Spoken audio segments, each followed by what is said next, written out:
Brilliance Audio presents Killing Season, the unsolved case of New England's deadliest serial killer, by Carlton Smith, performed by John Glushevich. The woman wasn't sure she could make it much farther. She knew she shouldn't have had so much coffee. How long, she wondered, until the next exit. Just the thought of pulling off and finding a restroom seemed to make it worse.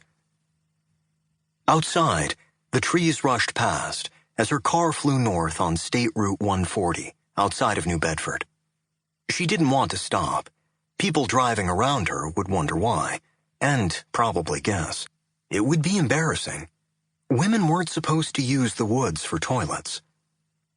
But the pressure was becoming excruciating. Well, she thought, it's either off to the side of the road or it's have an accident. Succumbing, the woman slowed her car and pulled off on the shoulder of the 4-lane highway. She opened the door of her car and clambered down the brushy embankment. She found a concealed spot in the scrubby trees. That's when she saw the sight that forever afterward would fill her mind every time she headed north on the road from New Bedford. The sightless eyes stared back at her, and the woman knew she would never forget the afternoon of Saturday, July 2nd, 1988. Sergeant Alan Alves was tinkering around on his boat that afternoon when the call came in. Skeletal remains, the word was, just over the Lakeville town line into Freetown's jurisdiction. A woman driving north had stopped to walk her dog. How the cops laughed at that. Along Route 140, and had stumbled over what was left of a human being. 50 yards more. Just 50. Why couldn't the person who left the body have driven just a little farther north? Now Alves would have to go to work on his day off. Alves was the township of Freetown's only detective. He was widely regarded as a no-nonsense cop. A solidly built, darkly complected man with a pockmarked face and a bushy mustache, Alves' tough appearance seemed incongruous with his often humorous demeanor. Alves knew the streets about as well as anyone in southeastern Massachusetts, and he knew the drug scene.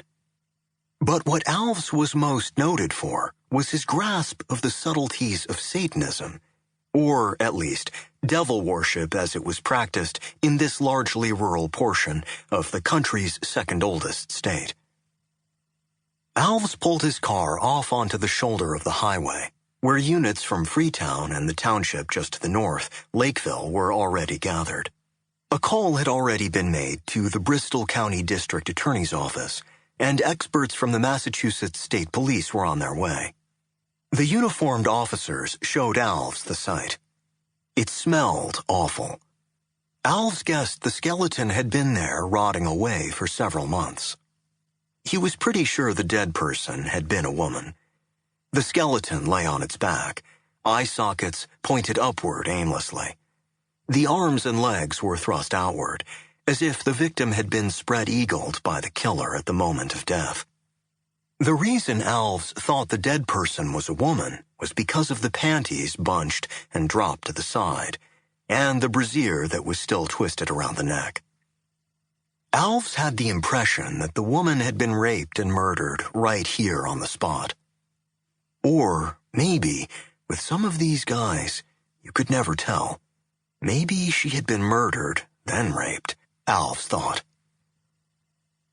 After the photographs, the light began to fade, so the scene was secured with yellow crime scene tape, and plans were made to return the following day for a more thorough look. A decomposing skeleton is an ugly thing, and it did not occur to Alves for even a second that the stinking, whitening bones he saw before him could ever have been connected to his beautiful, laughing friend, and sometimes undercover informant, Deborah Medeiros of Fall River. A self-admitted prostitute, Debbie was much too alive to ever be dead, at least in Alves' mind. But dead is what Debbie was, although it would be months before anyone realized the bones they were staring at that day were Debbie's. Nor did anyone then realize that the ghastly remnants marked the start of one of the largest manhunts in Massachusetts history, a frantic search that would take years, cost millions, and register the deaths of 10 other young women besides Debbie, along with one suspect and a key witness.